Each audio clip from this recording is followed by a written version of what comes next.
സാറെന്താ മറുപടി ഒന്നും പറയാത്തേ? നമ്മൾ അങ്ങനെ ചെയ്യുന്നോണ്ട് ഒരു കുഴപ്പമില്ല സാർ. മുമ്പ് ഇവിടെ ഉണ്ടായിരുന്ന സാറന്മാര് ഇതുപോലെ കൊടി കെട്ടി വേണം കള്ളന്മാരെ പിടിക്കാൻ ഇതിലും ചീപ്പായിട്ടൊക്കെ ചെയ്തിട്ടില്ലേ? എന്നാലും എങ്ങനെയാടോ ഒരു കള്ളനെ പിടിക്കാൻ മറ്റൊരു കള്ളനെ ഏൽപ്പിക്കുക? ജോസ് കള്ളനല്ല, കേടിയാ. കള്ളനായാലും കേടിയായാലും നമുക്ക് കഴിവില്ലാത്തോണ്ടാണെന്ന് വരില്ലേ? അത് വരും. ഇതൊക്കെ ആരറിയാനാ സാർ? അവൻ എവിടെയാണെന്ന് ജോസ് കണ്ടുപിടിക്കട്ടെ. സ്ഥലം മനസ്സിലാക്കിയാ നമുക്ക് തന്നെ ചെന്ന് അവനെ പൂട്ടാലോ. പേര് നമുക്ക് കിട്ടുകയും ചെയ്യും. അയ്യോ സാറേ, അയാളെ ഞാൻ എങ്ങനെ അറിയാനാ? തന്നെയുമല്ല, കുറച്ചു നാളായിട്ട് ഞാൻ പുറത്തോട്ടെങ്ങും പോകാറില്ല. സംശയം ഉണ്ടെങ്കിൽ ആരോട് വേണമെങ്കിലും ചോദിച്ചു നോക്കിയാട്ടെ. നീങ്ങി വന്നേ പറയട്ടെ. രാവിലെ തന്നെ ഉണ്ടല്ലോടോ. കൂടെ വന്നിരിക്കാൻ ആരാന്നറിയോ? അറിയാമേ, അതാണ് ഞാൻ പത്തി ഒതുക്കി മാളത്തിൽ തന്നെ കൂടിയത്. ആദ്യത്തെ റൗണ്ടിൽ തന്നെ നെന്നും കൂട്ടിനും പൊക്കാനാണ് എന്നോട് പറഞ്ഞിട്ടുള്ളത്. ഞാൻ ഒരുത്തൻ ഇടപെട്ടോണ്ടാ നീ ഇവിടെ കഴിഞ്ഞുകൂടി പോണേ. അതെനിക്ക് അറിയാം സാർ. സാറ് കുറച്ചധികം കാലം ഇവിടെ ഉണ്ടാവും. അതുവരെ നിനക്ക് ഇവിടെ അടങ്ങി ഒതുങ്ങി ജീവിക്കാൻ പറ്റുമോ? അത് പിന്നെ പറ്റില്ല. അപ്പൊ അതുകൊണ്ട് നിന്റെ ഭാഗത്ത് നിന്ന് അദ്ദേഹത്തിന് കൂടി ഗുണകരമായ രീതിയിൽ എന്തെങ്കിലും നീക്കങ്ങൾ ഉണ്ടാവണം. ഭാവിയിൽ നിനക്കും അത് എഫക്ട് ചെയ്യും. അതുകൊണ്ട് ഏത് മാളത്തിലുണ്ടായാലും അവനെ പുകച്ച് പുറത്തിയായിരിക്കണം. അത് നിനക്കേ പറ്റൂ. അത് ഞാൻ ശ്രമിച്ചു നോക്കാം. നോക്കിയാ പോരാ, നടത്തണം. എന്റെ പൊന്നു ജോസേ, നീ ഈ പോലീസിന്റെ ചാരപ്പണിക്കൊന്നും നിൽക്കണ്ട. കള്ളൻ ഏതായാലും നമ്മുടെയൊക്കെ വകുപ്പൊന്നാ. ഇൻസ്പെക്ടർമാര് മാറി മാറി വരും. പക്ഷെ നമ്മൾ ഈ തൊഴിലും കൊണ്ട് ജീവിക്കേണ്ടവരാ. തന്നെയുമല്ല, അവരൊക്കെ വലിയ വലിയ നിലയെ കക്കുന്നവരാ. അവരെവിടെ, നമ്മളെവിടെ? അയാൾ ആരാണെന്ന് അറിഞ്ഞാൽ മതി. ബാക്കി കാര്യമെല്ലാം ഞാൻ ഏറ്റു. അങ്ങനെ നമ്മളെക്കാൾ വലിയവനായിട്ട് ഇവിടെ ആരും വലസണ്ട. ചിലപ്പോ നമ്മുടെ തുരപ്പം വാസുമായിരിക്കും ഇനി. അവനിപ്പം വീരിലല്ലേ? ജോസ് പറഞ്ഞ രൂപം ഭാവം വെച്ച് നോക്കുമ്പോ തോമസ് ആവാനാ വഴി. നിനക്ക് വല്ല ഭ്രാന്തുണ്ടോടാ?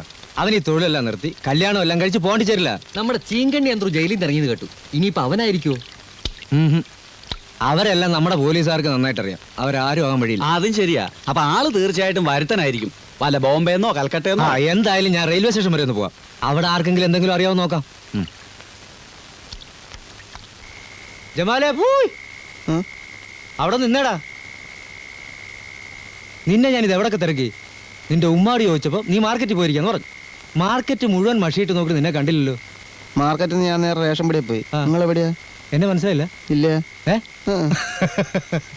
ശരി, ബാ പറയാം. നിന്റെ ബാബുക്കയുടെ വീട്ടിൽ വെച്ച് നീ എന്നെ കണ്ടിട്ടില്ല? ഇല്ല. എന്നാ ബാബുക്കോട് പിന്നെ ചോദിച്ചാൽ മതി ഈ ജോസ് ആരാണെന്ന്. അപ്പം മൂപ്പര് പറയും ഞങ്ങള് ബെടാ ബെടാ ദോസ്തുക്കളാ. ഇപ്പൊ മനസ്സിലായോ? ഇല്ല. ബാബുക്കയാ പറഞ്ഞത് ജമാലിനോട് ചോദിച്ചാൽ എല്ലാ കാര്യങ്ങളും അറിയാവുന്നു. പുതിയൊരു പുള്ളി ഇറങ്ങിയിട്ടുണ്ടല്ലോ സിറ്റിയിൽ. അവനെ കൊണ്ടൊരു കാര്യം സാധിച്ചെടുക്കാനാ. അല്ല, 19,000 രൂപ അവന് കൊടുക്കും. അതുകൊണ്ട് നിനക്കും ചില ഗുണങ്ങളൊക്കെ ഉണ്ടാവുന്ന കൂട്ടിക്കോ. എങ്ങനെ ആളെ ഒന്ന് കാണുക. നിങ്ങൾ ആരെ പറ്റിയാ പറയുന്നത്? എടോ, എല്ലാ കാര്യങ്ങളും ബാബുക്ക എന്നോട് പറഞ്ഞിട്ടുണ്ട്. നിനക്കറിഞ്ഞൂടെ ബാബുക്കയായിട്ട് ഇടപാടുള്ള ആ പുതിയ പുള്ളിയെ? നീയല്ലേ ഇടനിലക്കാരൻ. നിങ്ങൾ ആരാ? ഇമാതിരി കാര്യം നിങ്ങൾ എന്നോട് പറയണ്ടാട്ടാ. ചേട്ടാ, ഇവനെന്ത് മനുഷ്യൻ. പോട്ടെ. നിക്കടോ. സൂറയുടെ കുട്ടികൾ വിശന്ന് കരയുന്നുണ്ടാവും. ഈ അരി എത്തിയിട്ട് വേണം. ഈ പുള്ളിയെ നിനക്കറിയാമെന്ന് എനിക്ക് വളരെ നന്നായിട്ട് അറിയാം. പറയടാ, അവനെവിടെ കിട്ടും? ഞമ്മക്കറിയില്ല. ബാബുക്കാനോട് തന്നെ ചെന്ന് ചോദിക്ക്. ബാബുക്ക പറയുന്ന പണി ചെയ്യാന്നല്ലാതെ മൂപ്പര് തന്നെ പറഞ്ഞിട്ടുണ്ട് മൂപ്പരുടെ ഭാര്യയോട് പോലും ഒരൊറ്റ അക്ഷരം മിണ്ടാൻ പാടില്ലെന്ന്. പോയിക്കോട്ടെ. നിക്കടാ അവിടെ. അവിടെ നിൽക്കാൻ നീ പറയത്തില്ല അല്ലേ?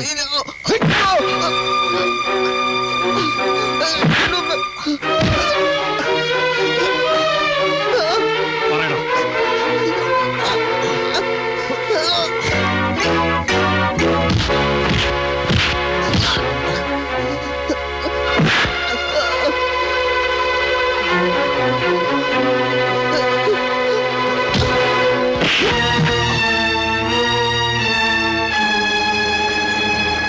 ആരെയാടാ നിനക്ക് കാണേണ്ടത്?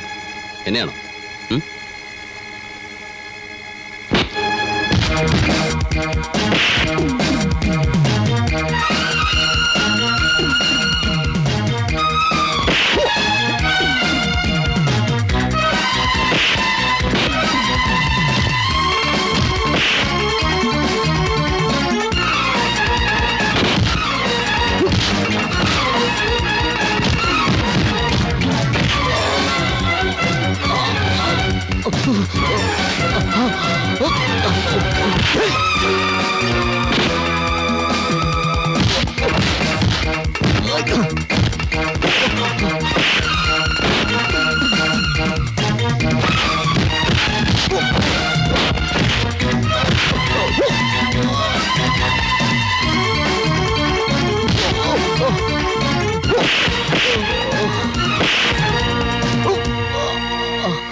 എന്നെപ്പറ്റി പോലീസിലെങ്ങാനും പറഞ്ഞ കളവ് കേസിന് മാത്രമായിരിക്കില്ല ഞാൻ ജയിലിൽ പോകുന്നത്, കൊലപാതകത്തിനൂടിയായിരിക്കും.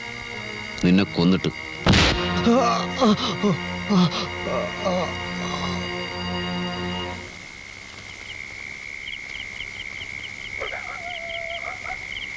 സോറ, സക്കീർ ഉറങ്ങിയ അകത്തുണ്ട്. ഇരിക്കി. നമ്മളാ കുമാരന്റെ പറമ്പത്തെ തൈക്കുണ്ടിലൊന്ന് വീണ് അരിയും സാധനങ്ങളൊക്കെ കുറെ പോയി. പെങ്ങളാ തല്ലുംപിടി ഉണ്ടായിന്ന് പറഞ്ഞാൽ ഉമ്മയും പെങ്ങളും വെറുതെ ബേജാറാവും. ആളെയും കൂട്ടി വന്ന് ഇനിയും കുഴപ്പമുണ്ടാക്കുന്ന നമ്മളെ പേടി. ഇനി ഒരുത്തനും വരൂല. എവിടെയായിരുന്നടാ നീ? ചൂട്ട് കത്തിക്കാണ്ട് ഇരട്ടത്ത് വരെന്ന് പറഞ്ഞാൽ ഓന് തിരിയില്ല. വീണ്ടും മുറിഞ്ഞ ഒന്നും പറ്റിയില്ല ഉമ്മ, ഇത് നമ്മളെ ദോസ്താ. ഉണക്ക ചെമ്മീൻ ഉണ്ടെന്ന് കുറച്ച് ചമ്മന്തി ഇറക്കി. ഒന്നും വേണ്ട. കഞ്ഞി കുടിക്കാൻ നിങ്ങളെയൊന്നും വിടൂല. ഇയാൾ ആരാ? ഞാനിവിടെ അടുത്ത് തന്നെയാണ് ഉമ്മ. അടുത്തെവിടെ? കുഞ്ഞിക്കണ്ണൻ മേസ്ത്രിയുടെ? അതല്ല, ജംഗ്ഷൻ കഴിഞ്ഞ് പോണം. എന്താ പണി? ഉമ്മ കഞ്ഞി ഉണ്ടാക്ക് വേഗം. ആ. മോനെ ഉറങ്ങിയില്ലേ? പെങ്ങളെ മൂത്ത മോന. കൂട്ടുകാരന്റെ പേരെന്താ? പേര് പപ്പൻ. മോൻ പോയി ഉറങ്ങിക്കോ, കഞ്ഞിയാവുമ്പോ വിളിക്കാം. ഇപ്പോഴെങ്കിലും പേരറിഞ്ഞല്ല. പെങ്ങളുടെ ഭർത്താവ് ഇവിടെ ഇല്ലേ? മൂപ്പര് കുവൈത്തിലാ. ഓഹോ. അവിടെ വലിയ എണ്ണ കമ്പനിയൊക്കെ ഉള്ള ആളാ. ആ. അറബി. നല്ല മനുഷ്യനാട്ടോ. ഒറ്റ കുഴപ്പമേ ഉള്ളൂ, മൂപ്പരെ ഭാഷ ഒരു പിടിയും കിട്ടൂല. ഓല നാട്ടിലൊക്കെ പെണ്ണുങ്ങൾക്ക് ഇങ്ങോട്ടാണല്ലോ പൈസ. സൂറക്ക് നിക്കാൻ്റെ അന്ന് 5000 ഉറുപ്പ്യ കൊടുത്തു. അതുകൊണ്ട് ഈ വീടൊക്കെ ഒന്ന് നന്നാക്കി. ഇപ്പൊ പൈസ ഒന്നും വെച്ചു തരാറില്ലേ? വരുമ്പോഴേ തരൂ. മൂപ്പര് ഹോട്ടലിൽ മുറിയെടുത്തിട്ട് സോറേനെ അങ്ങോട്ട് വിളിക്കുക ചെയ്യുക. ഞമ്മക്ക് ലുങ്കി ഉടുപ്പും ചായൻ്റെ പൈസയൊക്കെ തരും. അവസാനം വന്നു പോയിട്ട് ഇപ്പോൾ 1.5 കൊല്ലായി. ഒരു വിവരമില്ല. നല്ല മനുഷ്യനാട്ടോ. നിങ്ങൾക്ക് നമ്മളെ ബാപ്പാനെ അറിയാം? ഇല്ലല്ലോ. ബാബുഖാന്റെ ഡ്രൈവറായിരുന്നു. ഒരു ദിവസം ബാബുഖാന്റെ കൂടെ മംഗലാപുരത്ത് പോയതാ. കാർ അപകടത്തിൽ മയ്യത്തായി എന്നാ പറയുന്നത്. അവിടെ തന്നെയുള്ള ഏതോ പള്ളിപ്പറമ്പിൽ കബറടക്കി. ബാപ്പാന്റെ മരണത്തിൽ സംശയമുണ്ടെന്നും പറഞ്ഞ് ചില ബന്ധുക്കാരൊക്കെ വന്നിരുന്നു പോലീസ് പറയാൻ. ബാബുക്ക പറഞ്ഞു ഒന്നും വേണ്ടെന്ന്. നിങ്ങളെ അച്ഛനും അമ്മയൊക്കെ എവിടെയാ? അവരൊക്കെ കുറെ ദൂരത്താ. ബാപ്പയ്ക്ക് എന്നോട് ഭയങ്കര ഇഷ്ടമായിരുന്നു.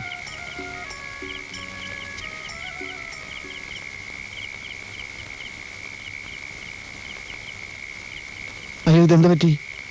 ഒന്നുമില്ല, പിടിവലി പറ്റിയതായിരിക്കും. ഇവിടെ പുരട്ടാൻ മരുന്നൊന്നുമില്ലല്ലോ. സാരമില്ല, ഞാൻ പോകുന്ന വഴിക്ക് ഏതെങ്കിലും ഹോസ്പിറ്റലിൽ കയറി dress വെച്ചോളാം.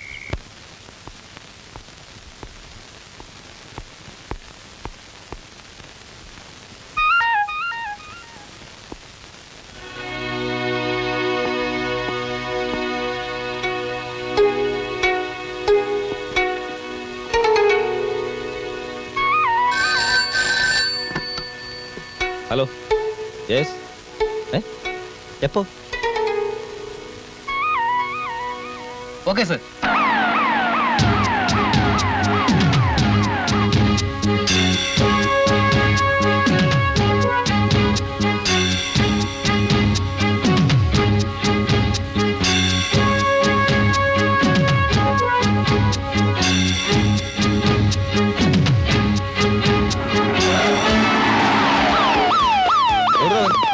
Come on.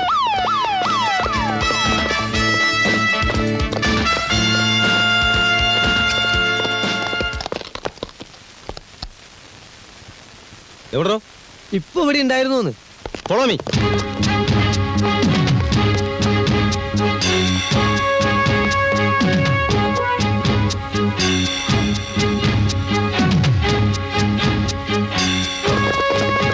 Mister Bhaskar ഇവിടെ നിൽക്കണം.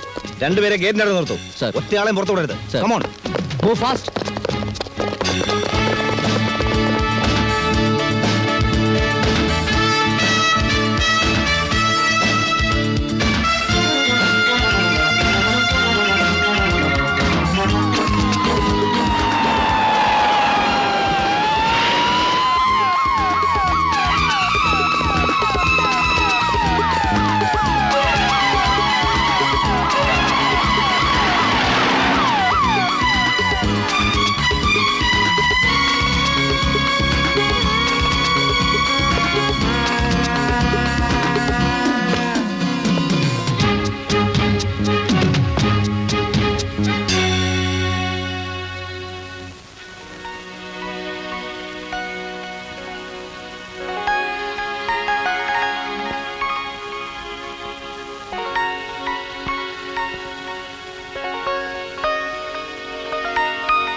ഒച്ച ഉണ്ടാക്കരുത്. ഞാൻ ഉപദ്രവിക്കാൻ വന്നതല്ല, ഒന്ന് കാണാൻ വേണ്ടി മാത്രം.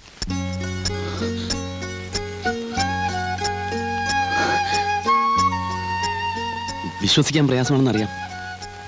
മനസ്സിനെ നിയന്ത്രിക്കാൻ കഴിയാതെ വന്നപ്പോൾ ഇങ്ങനെ ഒരു അഭിപ്രായം കാണിക്കേണ്ടി വന്നു. ക്ഷമിക്കാം. ഇവിടെ ഈ മുറിക്കകത്ത് നിങ്ങൾ എങ്ങനെ കയറി പോയി എന്ന് പറഞ്ഞാൽ മതിയല്ലോ. ആനി. എന്റെ പേരെങ്ങനെ മനസ്സിലായി? പേര് മാത്രമല്ല, ആനിയെക്കുറിച്ച് എല്ലാം എനിക്കറിയാം. ആനി നൃത്തം ചെയ്യാറില്ലേ? ആനി അറിയാതെ ഞാൻ ഒരുപാട് പ്രാവശ്യം ആനിയെ നോക്കി നിന്നിട്ടുണ്ട്. ലവ് അറ്റ് ഫസ്റ്റ് സൈറ്റ് എന്നൊക്കെ പറയാറില്ലേ? ആദ്യം കണ്ട നിമിഷം തന്നെ ആനിയുടെ രൂപം എൻ്റെ മനസ്സിൽ പതിഞ്ഞു. തുറന്നു പറയാൻ പേടിയായിരുന്നു. സത്യം പറഞ്ഞാൽ ആനിയെ സ്നേഹിക്കാനുള്ള അർഹത എനിക്കില്ല. ആനി ആകാശത്ത് തിളങ്ങി നിൽക്കുന്നൊരു വെള്ളി നക്ഷത്രമാണ്. ഞാനൊരു പുൽക്കൊടി. തെറ്റാണ് ഞാൻ ചെയ്തത്.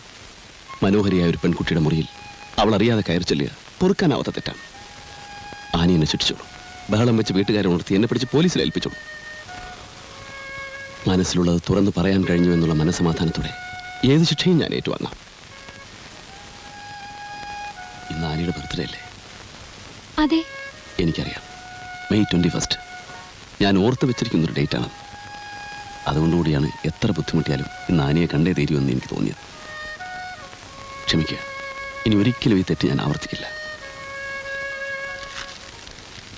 Many many happy returns of the day. Good night. നിങ്ങളുടെ പേരെന്താ? Tony Lois.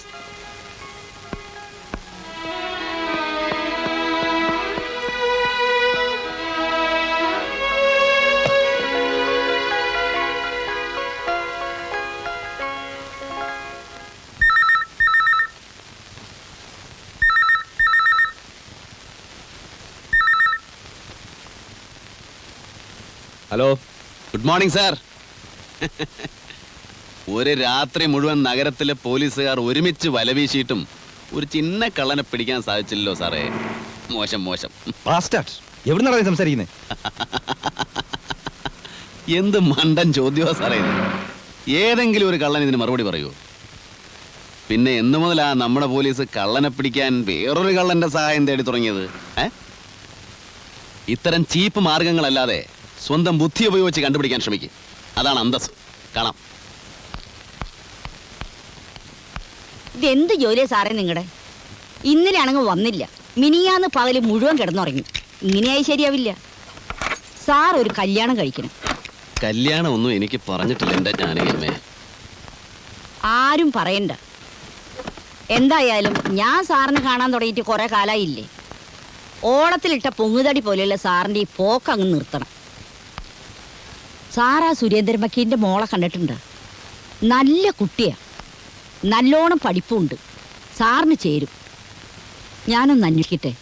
എന്നെ കല്യാണം കഴിപ്പിച്ചേ തീരുമെന്ന് ജാനകിയമ്മയ്ക്ക് എന്താ ഇത്ര നിർബന്ധം? പിന്നെ ആരാ സാറേ ഇതൊക്കെ നോക്കാൻ? ബന്ധുക്കളില്ല, നല്ല കൂട്ടുകാരില്ല. ആരും ഇല്ലാതിരിക്കുന്നത് ആ സുഖം. അതില്ലാത്തത് കൊണ്ട് തോന്നുക. ഒരു കല്യാണം കഴിച്ച് 5-6 മക്കളൊക്കെ ആകുമ്പോൾ ഈ തോന്നലൊക്കെ അങ്ങ് പോവും. അതൊക്കെ ഇനി അടുത്ത ജന്മത്ത് മതി. ജാനകിയമ്മ പോയി കടുപ്പത്തിലൊരു ചായ ഉണ്ടായിക്കൊണ്ടു. ചെല്ലു. പതുക്കെ ഇവിടെ പിടിച്ച ഇവിടെ. ആഹാ, കിടപ്പാണോ? ഓ എന്റെ കർത്താവേ, എന്തു പറ്റിയടോ? ഒന്നും പറയണ്ട സാറേ. ലോറിന്ന് ചുമ്മാ ലോഡ് ഇറക്കിയപ്പോ വെറുതെ ഒന്ന് നെഞ്ചും തല്ലി വീണു. ചുമ്മാ ലോഡിറക്കി വെറുതെ വീഴേ? കണ്ടിട്ടങ്ങനെ തോന്നുന്നില്ലല്ലോ. സത്യമാ സാറേ. അത് പോട്ടെ, നിന്നെ ഏൽപ്പിച്ച കാര്യം എന്തായി? സാറ് പറയുന്ന പോലെ ആളൊന്നും ഈ നാട്ടിലില്ല. ആര് പറഞ്ഞു? ഇന്നലെ രാത്രി അവന് ഇവിടെ ഉണ്ട്. 19 പോലീസുകാരെ ഈ ടൗൺ മുഴുവൻ കറക്കി ഓടിച്ചില്ല അവൻ. എന്നിട്ട് അവന്റെ പാട്ടിന് പോയി. 19 പോലീസുകാർ വിചാരിച്ചിട്ട് നടക്കാത്ത കാര്യം ഞാൻ ഒരുത്തം വിചാരിച്ചിട്ട് എങ്ങനെ നടക്കാനാ? എന്നെ ഒന്ന് വിട്ടേക്ക് സാറ്. അത് ശരി, അപ്പൊ നീ ഒഴിയാണ് അല്ലേ? ഓ, സാറിന് അത്ര നിർബന്ധമാണ് എന്നെ കൊണ്ട് 2 ഇടി ഇടിച്ചോ? അതിപ്പോ നീ പറയണ്ട, ഞങ്ങൾ ചെയ്തോളാം സമയമാകുമ്പോ, കേട്ടോ?